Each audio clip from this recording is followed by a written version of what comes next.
संसद के मानसून सत्र में नीट पेपर लीक और छात्रों के मुद्दे पर सियासी संग्राम तेज हो गया। राहुल गांधी ने आरोप लगाया कि विपक्ष को अपनी बात रखने का मौका नहीं दिया जा रहा, जबकि शिक्षा मंत्री के इस्तीफे की मांग को लेकर विपक्ष ने जमकर हंगामा किया और सदन की कार्रवाई कई बार बाधित रही।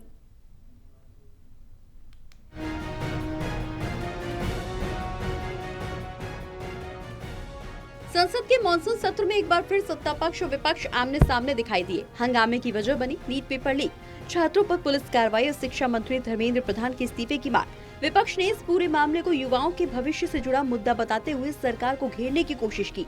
नेता प्रतिपक्ष राहुल गांधी ने संसद परिसर में मीडिया से बातचीत के दौरान आरोप लगाया कि विपक्ष को सदन में अपनी बात रखने का पूरा अवसर नहीं दिया जा रहा। राहुल गांधी ने कहा कि वो छात्रों और युवाओं से जुड़े गंभीर मुद्दे उठाना चाहते थे, लेकिन उन्हें बोलने का मौका नहीं मिला।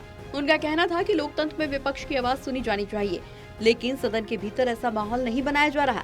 राहुल गांधी के इस आरोप के बाद कांग्रेस समेत कई विपक्षी दलों के सांसदों ने संसद के भीतर और बाहर विरोध प्रदर्शन तेज कर दिया।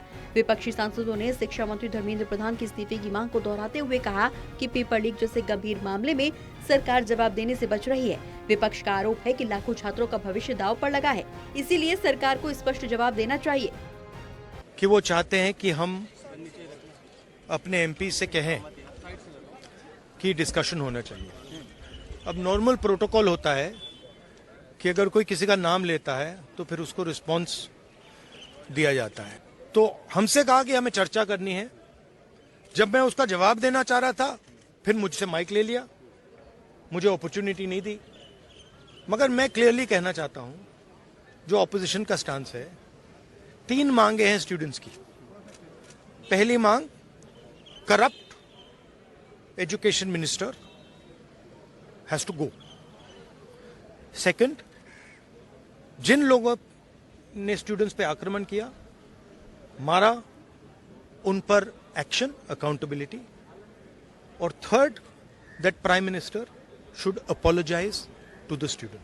We are not going to have any conversation, any discussion before Mr. Pradhan is sacked.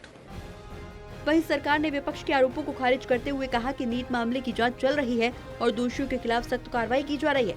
सरकार का कहना है कि संसद में नियमों के अनुसार सभी सदस्यों को बोलने का अवसर दिया जाता है। विपक्ष अनावश्यक हंगामा कर कार्रवाई बाधित कर रहा है। हंगामे के चलते लोकसभा और राज्यसभा की कार्रवाई कई बार प्रभावित हुई। विपक्ष लगातार नारेबाजी करता रहा, जबकि सत्ता पक्ष ने इसे राजनीतिक ड्रामा करार दिया। दोनों पक्षों के बीच तीखी नोकझोंक के चलते सदन का माहौल गर्म बना रहा। अब ये मुद्दा सिर्फ नीट पेपर लीक तक सीमित नहीं रह गया है, बल्कि संसद में विपक्ष की भूमिका और सरकार की जवाबदेही पर भी सवाल खड़े हो रहे हैं। आने वाले दिनों में इस मुद्दे पर राजनीतिक टकराव और तेज होने की संभावना है। विपक्ष सरकार से जवाब मांगने की रणनीति पर कायम है, जबकि सरकार का दावा है कि जांच निष्पक्ष तरीके से आगे बढ़ रही है और दोषियों को किसी भी कीमत पर बख्शा नहीं जाएगा। ऐसे में मानसून सत्र के आगामी दिनों में भी इस मुद्दे पर संसद में जोरदार बहस और हंगामे के आसार बने हुए हैं। National desk report, total news.